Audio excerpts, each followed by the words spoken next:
fellow students. So in one of the classes earlier, when we were talking about this letter ID, I discussed with you that what all we really need to do before writing a letter.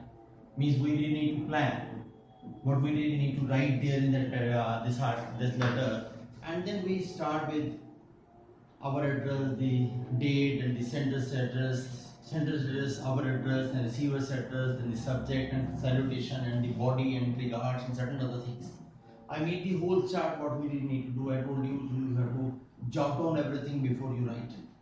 Okay? And then we discussed one. I wrote down the whole letter, a letter to the editor for some kind of complaint.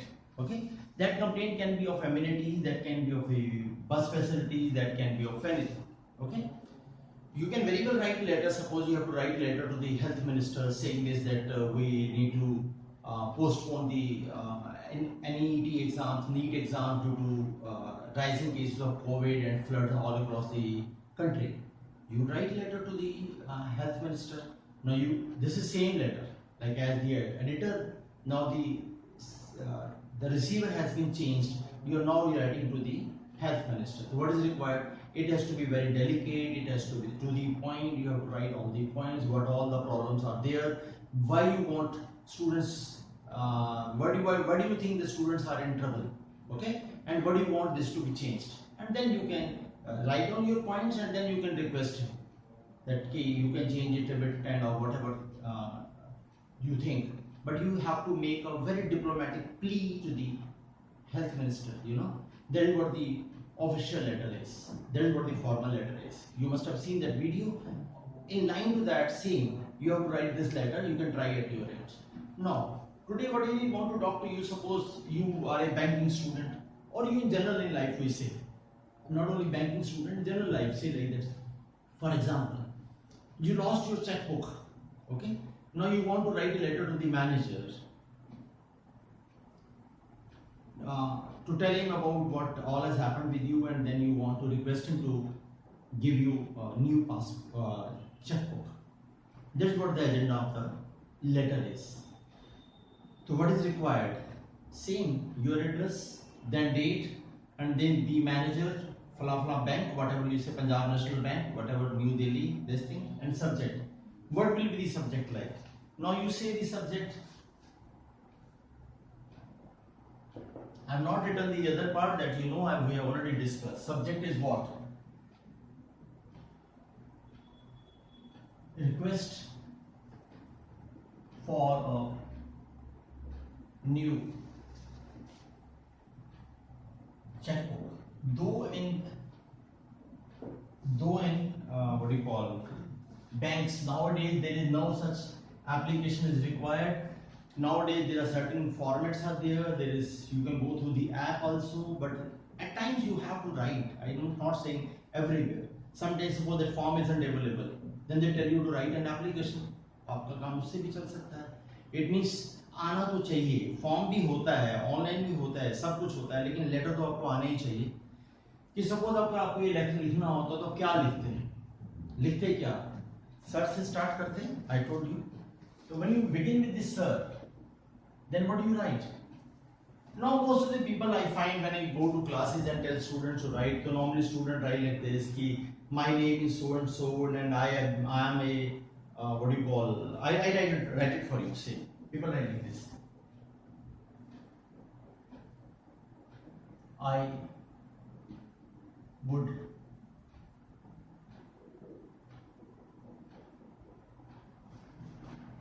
ऐसे लिखते हैं कुछ लोग जिनको standard तरीके से लिखना आता है. With due respect, I want to tell you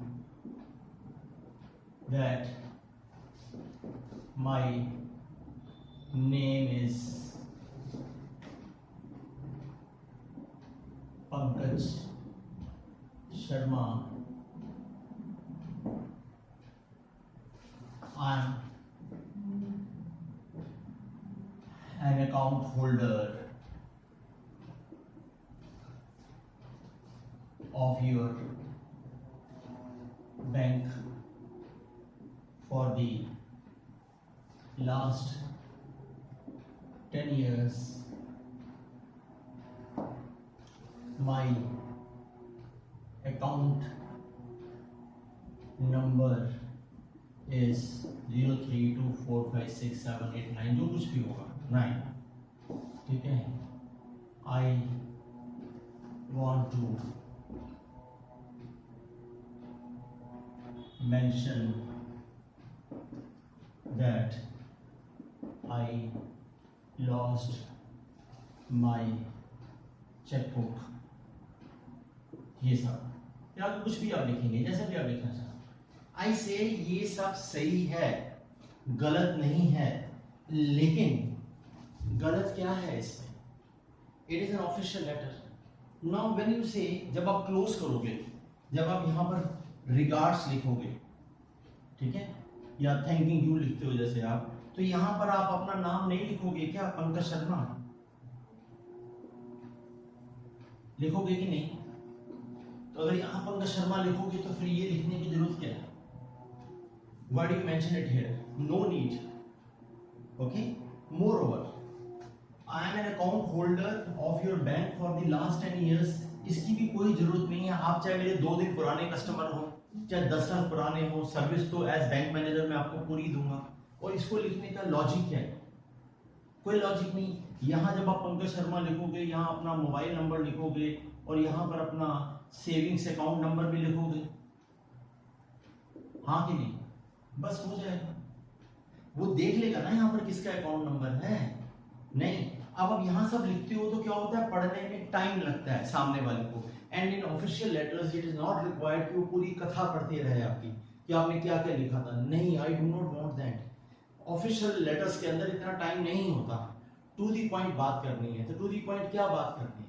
simple बात करनी है कि भी मेरी चेकबुक हो गई फलाना जगह पर, बाय द वे, और ये मुझे बड़ा रिग्रेट है, तो आप जरा मुझे नहीं इशू कर दीजिए, बस हो गया। इसके बियॉन्ड कुछ भी करने की जरूरत नहीं है। आप चाहे पूरे पेज का लेटर लिखिए, उसके लिए कुछ मैटर नहीं करता। उसके लिए ये मैटर करता है अकाउंट नंबर, और ये मैटर करता है कि आपने लॉस्ट कर दी और आपको एक नहीं चाहिए, आपके रिक्वेस्ट होनी चाहिए, बस वो जो आगे लाइन लिखनी थी, that's it, nothing required. Okay, तो काइंडली डोंट डू दैट। अब आपने लिखा था रिक्वेस्ट फॉर, अब मैं इसको ठीक करता हूँ आपके लिए। Okay, hope you must have noted it down. I will change it. Now I'll say request for a new check number. Okay, and account number यहाँ भी लिख सकते हो, सेविंग अकाउंट जो भी आपने लिखा था 032567889 हो गया। तो आपने उस ऑफिसर के लिए क्या किया? आपने उस ऑफिसर के लिए लाइफ आसान कर दी कि जैसे ही उसने आपका लेटर पढ़ा, सी होता क्या है, जब बैंक मैनेजर मॉर्निंग में आता है तो उसकी टेबल पर 50 लेटर पड़े हैं, ये जो भी जिसकी भी ड्यूटी है, वो सब लेटर को सेग्रीगेट करता है ना, कोई क्लर्क को भेजता है, कोई लोन वाले को भेजता है, कोई किसी और को भेजता है, नहीं? तो उसको जल्दी से देखने में आसानी हो, तो यानी आपका ये सब्जेक्ट बड़ा टू दी पॉइंट होना चाहिए। क्या पॉइंट है? न्यू चेकबुक है, अकाउंट नंबर ये है, बस जैसे ही वो देखेगा न्यू चेकबुक की है तो वो आपको, सेविंग्स है तो सेविंग वाले खाते में डाल देगा, करंट है तो करंट वाले ट्रे में डाल देगा, और वो क्लर्क बाद में उठा के उस सेविंग क्लर्क की टेबल पे रखाएगा। उसको जब वक्त मिलेगा वो दिन में निकालेगा, उसको कर देगा। It means this is what is required. Okay, and then what, now you write like that. Sir से आप शुरू हो गए, आपने सर से लिखा, what is required? Simple, I regret to mention that, why regret? क्योंकि आपने ये गवर्नमेंट ऑफ इंडिया का बॉन्ड खो दिया। आपकी रिस्पॉन्सिबिलिटी बनती थी उस चेक को संभाल के रखते, क्योंकि उसका कुछ मिसयूज हो जाएगा तो लीगल प्रोसीडिंग्स होगी, उसका बर्डन सब पर आएगा। You are a responsible person, you have been given cheque book. It means वो गवर्नमेंट का बॉन्ड की आपको वैल्यू करनी चाहिए थी। गलती हो गई, इट्स ऑल राइट, लेकिन यू मस्ट फील कि यार मैं बर्डन बढ़ा रहा हूं, तो ये बड़ा कर्टियस हो जाता है कि आप अपनी गलती मान रहे हैं। अब लिखिए, I regret to mention that, okay, I lost my chequebook. ठीक है, आप कुछ भी मत लिखिए कि मैं कहां से कहां आ रहा था, कुछ लिखने की जरूरत नहीं है, कि जी मैं लंदन से दिल्ली आ रहा था या चंडीगढ़ से पंजाब वहाँ दिल्ली आ रहा था, कुछ लिखने की जरूरत नहीं है। बट फिर भी अगर आपको लगता है, यू कैन राइट दैट पे, I lost my checkbook while traveling to Chandigarh. बस वो पुलिस ऑफिसर थोड़ी है जिसको आपको पूरे डिटेल देने हैं, बस आपने बता दिया कि मेरे से खो गई है, ठीक है। I request you to, अब आप ये भी तो कहना चाहते हैं कि जितने भी उसमें चेक बचे हुए थे उस सारे चेक्स को वो क्या करे, वो ऐसा कर दे कि कोई उसे एनकैश ना कर पाए, ये तो कहना चाहते हैं। तो यानी आप उन सारे चेक्स को ब्लॉक करना चाहते हैं, ये भी तो आपकी रिक्वेस्ट है ये। तो आई रिक्वेस्ट यू टू, ये कहना चाहते हैं ना। तो stop payment against any check of this checkbook and issue me a new one at the earliest. That's it. अगर आप ये लिखते हैं कि you can deduct the amount from my account, तो वो तो सब प्रोटोकॉल बेस्ड है। आज की डेट में वो चेकबुक देगा तो पैसे कटेंगे, तो इसलिए वो लिखने का इतना कोई वैल्यू नहीं बनती है। बस आपने क्या लिखा है, आपने रिक्वेस्ट करी है क्या, स्टॉप पेमेंट की and issue me a new one, that's it, बस इतना हो गया। फिर आप यहाँ लिख दीजिए रिगार्ड्स, और फिर यहाँ लिखिए आपका जो भी हमने यहाँ तो सिग्नेचर करने थे, फिर आपने लिखा यहाँ पर पंकज शर्मा, ओके, और फिर आपने अपना मोबाइल नंबर डाला, ठीक है, what ever number you have, but exam में मत लिखिए, सिर्फ XX लिखिए। एंड देन आप चाहें तो एक बार ये लिख सकते हैं debit savings account number what ever जो हमने ऊपर लिखा था 03256789, बस इतना ही लिखना है, नथिंग बियॉन्ड इज रिक्वायर्ड। आप खुद ही देखिए, क्या आपको लगता है इसके अलावा कुछ चाहिए बैंक मैनेजर को? नहीं चाहिए, they just want this only, कि उनको इतनी इंफॉर्मेशन से बात बन जाएगी, नथिंग बियॉन्ड दे रिक्वायर। तो इसलिए वो सब जो हम लिखते हैं पुराने स्टाइल में, जो हमने 1947 से सीखते आ रहे हैं, that is what is not desired. In an official letter, it has to be a letter where all the points are set as per the requirement, nothing here and there, जहाँ पर पढ़ने वाले पर बोझ ना पड़े और उसको इमीडिएटली समझ आ जाए कि आप क्या कहना। कुछ भी ऑफेंडिंग नहीं, मैंने बार बार कहा है, कुछ भी ऑफेंडिंग नहीं, चाहे उसकी गलती भी हो, फिर भी अपना डिप्लोमेटिकली अपनी बात को प्रेजेंट करिए। हालांकि यहाँ तो हमारी गलती थी, तो हमने बात ही रिग्रेट से करी थी, ओके। तो अगर आप रिग्रेट से बात करोगे, यहाँ रिगार्ड्स लिख दोगे, यहाँ सिग्नेचर कर दोगे, यहाँ नाम लिख दोगे, बात बन जाएगी। कुछ लोग यहाँ थैंकिंग यू भी लिखते हैं, चलेगा, बट आज की डेट में ऑफिशियल लेटर्स में रिगार्ड्स लिखने की जरूरत नहीं होती, ऐसा सॉरी थैंकिंग यू लिखने की जरूरत नहीं होती। लेकिन फिर भी अगर आप लिखोगे तो फिर आपको यहाँ पर थैंकिंग यू लिखना पड़ेगा, और फिर यहाँ पर फिर वही योर्स सिंसियरली लिखना होगा। या तो ये लिखिए या फिर ये वाला लिखिए, योर्स सिंसियरली में फिर वही आ जाएगा, सॉरी फिर सिग्नेचर होंगे ऑब्वियसली यहाँ पर, फिर आपको पंकज शर्मा लिखना होगा, और सेम जैसे मोबाइल नंबर और फिर आपका सेविंग्स अकाउंट नंबर, ऐसा बना दीजिए। Either you make this way or you make this way, and this is the way you really need to write a letter like this only, okay? ये बनती है बात।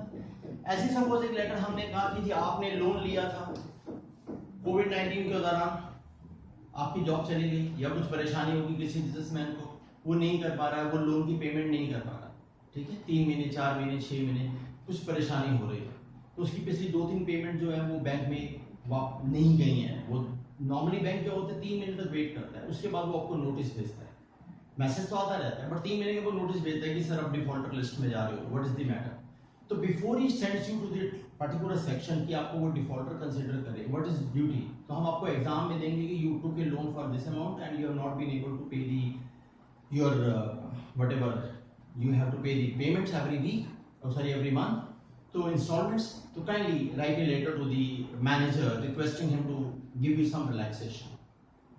घर का राज नहीं है, लेकिन कभी मैनेजर मान भी सकता है, कंडीशन सही होनी चाहिए। ये बिजनेस है, उसने आपको लोन दिया है, अगर आप भाग जाएंगे तो उसका लोन एनपीए हो जाएगा, तो वो मान भी सकता है, ठीक है। वो सिर्फ ये देखना चाहता है आपका इंटरेस्ट कितना सिंसियर है। तो आपको लेटर लिखना है, तो वही लिखना है कि सर, अब आप सोचिए क्या लिखोगे। पहले आप उसको यहाँ सब्जेक्ट में क्या लिखोगे, request for relaxation on the what your regular instalments against loan number so and so. तो यहाँ अगेंस्ट लोन नंबर लिख देंगे, फिर बता देंगे, यानी जैसे ही मैनेजर पढ़ेगा उसे समझ आ जाएगा इस लोन नंबर की कुछ प्रॉब्लम है। हो सकता है अकाउंट खोल के देखिए उसे समझ आ जाए कि वो हो या इसके तो पास पेमेंट नहीं है, तो नेचुरली वो आगे पढ़ेगा, क्योंकि उसने आपको पैसा दे रखा है, उसको भी वो पैसा वापस चाहिए। अगर आप किसी को 10,000 रुपए दे देते हो तो फिर उससे झगड़ते नहीं, उसे प्यार से बात करते हो, कि लड़ने के बाद तो पैसे मिलेंगे नहीं ना यार। तो इसलिए वो भी चाहता है कि वो आपकी बात सुने, ग्रीवेंसेस को देखे और उस पर काम करे। तो आपने यहाँ लिख दिया कि आपको रिलैक्सेशन चाहिए इस लोन नंबर के अगेंस्ट। फिर आप उसे बताइए कि sir, this loan I have taken on this particular account for last this thing 1 year 3 year, I have been paying my installments regularly, but unfortunately due to whatever the reason कि आपकी company में छटनी चल रही है, कुछ problem हो रही है, whatever the case, okay, तो आप ये मत कहना कि मैंने गाड़ी खरीद ली तो जी भाई साहब मैं इसलिए पैसे नहीं दे पा रहा, don't say like that, but कुछ genuine problem.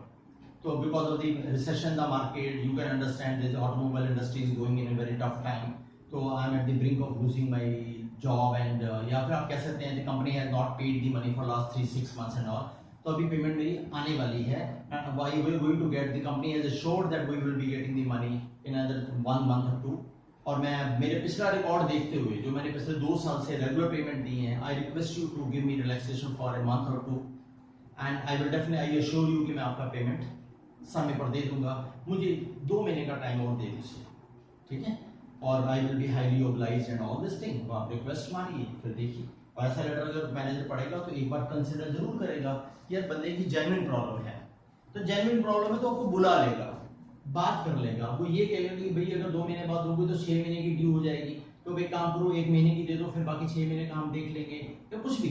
He will negotiate, जैसे आप अपने किसी को 10,000 रुपए देते हैं तो उससे नेगोशिएट करते हैं लेते वक्त, सेम बैंक मैनेजर करेगा, तो वही आपको राइट द लेटर। तो आपने क्या बोला, पहले यहाँ उसका एक हवाला दिया, फिर आपने बताया कि आपने जो लोन ले रखा था उसकी आप पेमेंट्स रेगुलर दे रहे हैं, you have been a good customer with the bank, तो आपने अपनी एक इमेज प्रेजेंट करी।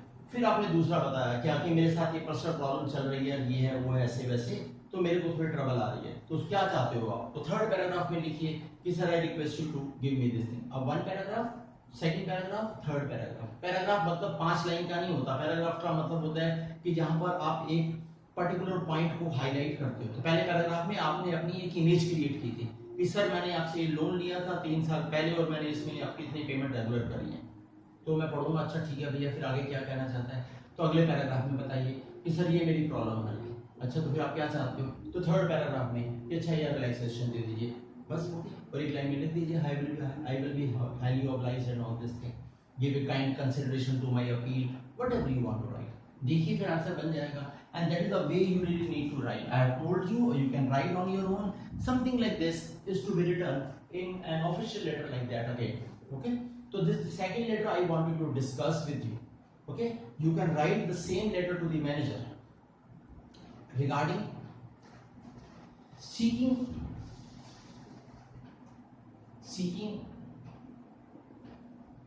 relaxation on